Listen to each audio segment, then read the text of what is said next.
আমারই বাইরে আমি আপনার আগে একটা টিনের চুলা দেখাইছিলাম, ওটা থেকে আস্তে আস্তে আমি একটু ডেভেলপ করছি। এখন দেখেন আমি ওই যে বড় ড্রাম, একটা ড্রাম আমি কিনে আনছি, একটা ড্রামের দাম হইল গিয়ে 1200 টাকা। এই ড্রামটাতে আমি একদম একবারে মাইজ বরাবর খাচ্ছি, খাইতিয়া একটা ড্রাম দিয়ে 2টা চুলা হইছে।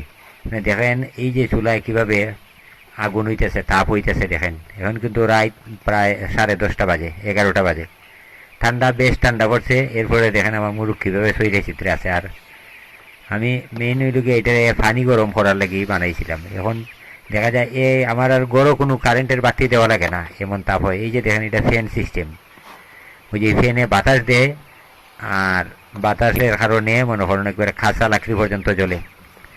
বিশেষ করে যারা গ্রাম অঞ্চলে আছে, গ্রামীণ অঞ্চলে তো অনেক গাছপালা আছে, লাকড়ি পাওয়া যায়, এরার জন্য এটা খুবই সুবিধা। এই যে দেখেন পানি কীভাবে গরম হয়েছে দেখেন, এটাতে গ্যাসে আপনি 5 ঘন্টায় এই ধরুন গরম করতে পারতেন না, তো 5 মিনিটে কেমন গরম হয়েছে দেখেন।